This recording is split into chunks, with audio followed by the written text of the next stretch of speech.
सबसे पहली बात तो ये कि आप बार बार ये कह रहे हैं कि हमने कांग्रेस पार्टी के 3 नेताओं को बुलाया है। तो अब 3 बुलाएं, 6 बुलाएं, 60 बुलाएं, लेकिन अगर हम एक पार्टी के नेता हैं तो हम सबसे एक ही सवाल पूछा जाएगा। ऐसा तो होगा नहीं कि पवन जी से अलग सवाल पूछा जाएगा, हमसे अलग सवाल पूछा जाएगा, और हमारा जवाब भी एक ही होगा अगर हम एक पार्टी के हैं तो। और दूसरी बात, आपने कहा कि मीडिया पे दोष मत मढ़िए। बिल्कुल ठीक बात है। आज तक तो हम लोग यही पढ़े थे कि मीडिया लोकतंत्र का चौथा स्तंभ है और मीडिया अक्सर विपक्ष के साथ होता है। कोई सवाल जो है वो सत्ता से पूछता है। मुझे इस पे कोई गिला शिकवा नहीं है, क्योंकि आपने एक शायरी पढ़ी थी तो हम भी एक पढ़ देते हैं आपके लिए कि हमने इस दौर के अंदाज निराले देखे, फैसला कत्ल का कातिल के हवाले देखे। तो कोई बात नहीं है, ये वक्त की बात है और बिल्कुल आप पे कोई दोषारोपण नहीं है, गिला शिकवा नहीं है। और आपने कहा कि कांग्रेस पार्टी हार गए, आप बीच में ये भी कहा आपने कि राहुल गांधी हार गए। कांग्रेस पार्टी हारे, राहुल गांधी हारे, ये 2 अलग अलग चीज नहीं है, ये एक ही बात है। पार्टी की जीत में राहुल जी की जीत है और पार्टी के हार में राहुल जी की हार है। राहुल जी की जीत से जो है पार्टी की जीत जुड़ी हुई है, ये अलग अलग चीज नहीं है। और इस बात में कोई दो राय नहीं है कि संख्या बल के हिसाब से हम देखें तो परिणाम जो है हमारे पक्ष में नहीं है।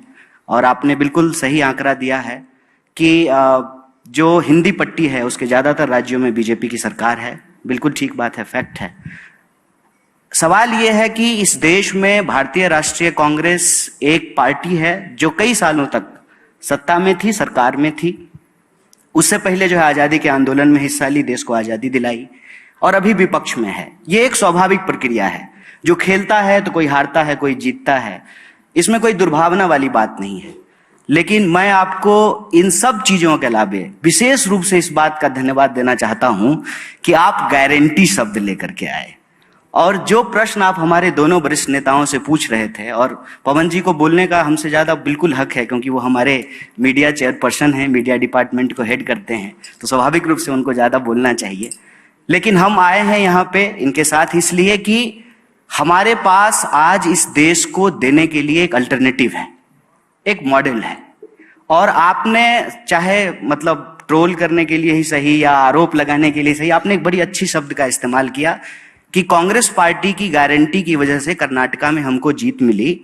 तो वो जो गारंटी थी वो मोदी जी की गारंटी कैसे बन गई? और मेरा ये मानना है कि कांग्रेस पार्टी ने इस देश में एक टेम्पलेट सेट किया है। टेम्पलेट ये सेट किया है कि इस देश में सरकार और जनता के बीच में एक संबंध है। संबंध ये है कि जनता सरकार को टैक्स देती है और सरकार बदले में जनता को सुरक्षा, उसके जो है रोजी रोटी, कपड़ा, मकान, इन तमाम चीजों को मुहैया कराती है, व्यवस्था कराती है। धीरे धीरे ऐसा माहौल बनने लगा था देश में कि हम लोग टैक्स तो दे रहे हैं लेकिन सरकार क्या देगी ये तय नहीं हो पा रहा था।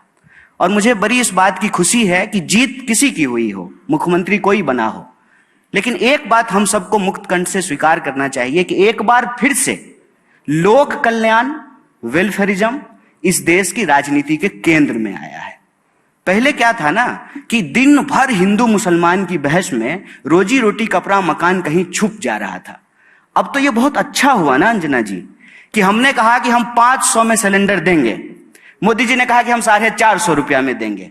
तो अब विपक्ष की तरह जो है हमारे पास ये काम है कि कल को हम सिलेंडर लेकर के दिल्ली की सड़कों पे जाएं और मोदी जी से पूछें कि आप चुनाव के वक्त बोले थे कि हम 450 में सिलेंडर देंगे, तो कब दीजिएगा? ये है देश को आगे ले जाने वाली बात। यह है सकारात्मक राजनीति कि अगर हम इस देश में एक टेम्पलेट सेट कर रहे हैं कि हम बोल रहे हैं कि अगर इस देश में एमपी को, यहां हमारे मेंबर ऑफ पार्लियामेंट बैठे हुए हैं, अगर उनको पेंशन मिल सकता है तो इस देश में कांस्टेबल को कहीं नहीं क्यों नहीं मिल सकता है, टीचर को क्यों नहीं मिल सकता है, जो सरकारी नौकरियां करते हैं उनको क्यों नहीं मिल सकता है। अब ये टेम्पलेट सेट हो रहा है कि हम कह रहे हैं कि अगर आप इस देश के बड़े कॉर्पोरेट का कर्जा माफ कर सकते हैं, 10,60,000 करोड़ रुपया आपने माफ किया है, और आपने किसान निधि के तहत 2,60,000 रुपया किसानों को दिया है, तो ये बेईमानी क्यों?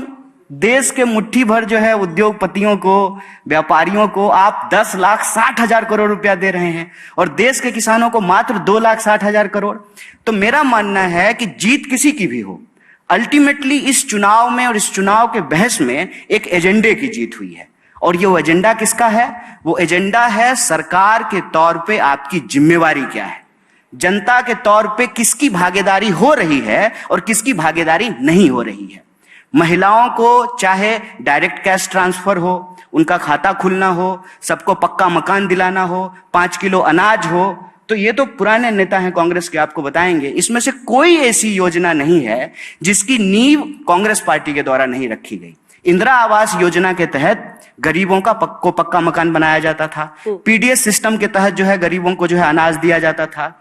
और डायरेक्ट कैश ट्रांसफर करने के लिए इस देश में आधार की योजना लाई गई। पहली बार ऐसा हुआ कि बायलैटरल एंट्री से कांग्रेस पार्टी एक ब्यूरोक्रेसी का सिस्टम लेके आई कि हम आधार कार्ड बनवाएंगे, सबका खाता खुलवाएंगे और डायरेक्ट कैश ट्रांसफर करेंगे। और मैं आपको याद दिला दूं कि 2019 में कांग्रेस पार्टी का जो एजेंडा था उसमें राहुल जी ने बार बार एक योजना की बात की थी। उन्होंने न्याय की बात की थी कि पूरी दुनिया में जब यूनिवर्सल इनकम की बात हो रही है, अगर हम ये कह रहे हैं कि दुनिया में भारत जो है फास्टेस्ट ग्रोइंग इकोनॉमी है, 5 ट्रिलियन की इकोनॉमी हम बन जाएंगे, तो फिर हमको ये देखना पड़ेगा कि धन का बंटवारा क्या है।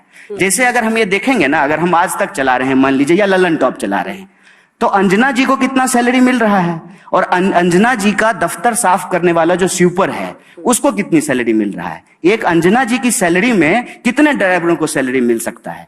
ये जो धन का बंटवारा है ये देखना पड़ेगा, क्योंकि आंकड़ा ये कहता है कि इस देश में 1% लोगों के पास 99% प्रॉपर्टी अकोमुलेट हो गई है।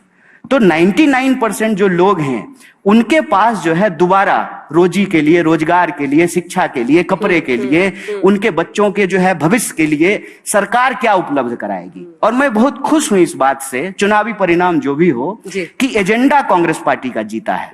और आप जान लीजिए कि जाति जनगणना का प्रश्न जो कांग्रेस पार्टी उठाई, उसमें किसी जाति को किसी जाति से लड़ाने का सवाल नहीं है, सबकी भागीदारी सुनिश्चित करने का सवाल है। आपका छीन करके किसी को नहीं दे देना है, लेकिन जिसको नहीं मिल पा रहा है वेल्थ का रीडिस्ट्रीब्यूशन कैसे करेंगे, ये सारे एजेंडे राजनीति में आए हैं।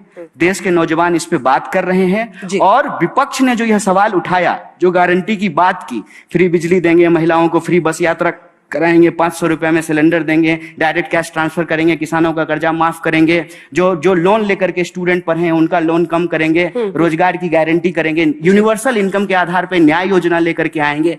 इन सवालों से ये हुआ है कि मोदी जी को भी राजस्थान में कन्हैया लाल करते करते ये कहना पड़ा कि हम 450 में सिलेंडर देंगे।